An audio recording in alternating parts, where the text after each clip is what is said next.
नमस्कार शेतकरी बांधवांनो, नमो शेतकरी महासन्मान निधी योजनेच्या 9व्या हप्त्याची आता सर्वजण आतुरतेने वाटच पाहत आहेत. शेतकरी मित्रांनो, पण आता एक मोठी महत्त्वाची बातमी आलेली आहे.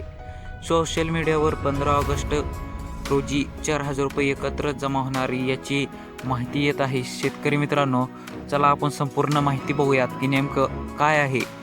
अजूनही हप्ता का शेतकऱ्यांच्या बँक खात्यामध्ये जमा झालेला नाही आहे आणि शेतकऱ्यांच्या बँक खात्यामध्ये हा हप्ता कधी येणार आहे, खरंच 15 ऑगस्टला हप्ता जमा होणार आहे का, आपण सर्व माहिती आजच्या या व्हिडिओमध्ये पाहणार आहोत. आपण फक्त अधिकृत माहितीच्या आधारावर संपूर्ण अपडेट पाहणार आहोत, त्यामुळे व्हिडिओला स्किप न करता शेवटपर्यंत बघत चला. नमो शेतकरी महासन्मान निधी योजना. शेतकरी मित्रांनो, ही एक महाराष्ट्र शासनाची योजना आहे. या योजनेत पात्र शेतकऱ्यांना दरवर्षी 6,000 रुपये दिले जातात. याशिवाय PM किसान अंतर्गत मिळणारे 6,000 रुपये वेगळेच असतात. म्हणजे पात्र शेतकऱ्यांना दोन्ही योजनांमधून मिळून वर्षाला 12,000 रुपये मिळू शकतात. हो शेतकरी मित्रांनो, शेतकऱ्यांना वर्षाला 12,000 रुपये मिळतात. आता 9व्या हप्त्याबद्दल सध्याची स्थिती काय आहे, तर सध्या राज्य शासनाकडून 9व्या हप्ता जमा करण्याची अधिकृत तारीख काही जाहीर केलेली नाही आहे. त्यामुळे आज पैसे येणार, उद्या हप्ता खात्यात किंवा 4,000 रुपये निश्चित, अशा पोस्टवर विश्वास ठेवूच नका. अधिकृत आदेश आल्यानंतरच हप्ता जमा होईल.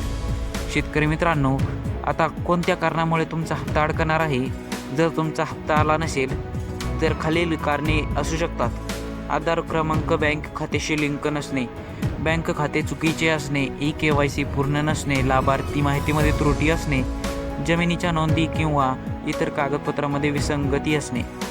शेतकऱ्यांनी आता काय करायचे आहे? शेतकरी मित्रांनो, तुमचे KYC पूर्ण आहे का ते तुम्ही तपासायचे आहे. आधार आणि बँक खाते लिंक आहे का ते पहा. बँक खाते सक्रिय आहे का याची एकदा खात्री करून घ्या. कोणतीही अडचण असल्यास संबंधित कृषी कार्यालय किंवा CSC केंद्राशी संपर्क साधा. तर आता अफवांपासून तुम्ही सावध राहायला पाहिजे. YouTube, Facebook किंवा WhatsAppवर प्रत्येक पोस्ट खरी असेलच असे नाही आहे. अधिकृत शासन निर्णय किंवा सरकारी घोषणा येईपर्यंत कोणतीही तारीख निश्चित समजू नका. आता 9व्या हप्त्याची अधिकृत तारीख जाहीर होताच त्याची माहिती सर्वात आधी आपल्याला या चॅनलवर पाहायला मिळेल. त्यामुळे चॅनलला सबस्क्राईब करा, व्हिडिओला लाईक करा आणि माहिती इतर शेतकरी बांधवांपर्यंत नक्की पोहोचावा. धन्यवाद. जय जवान जय किसान.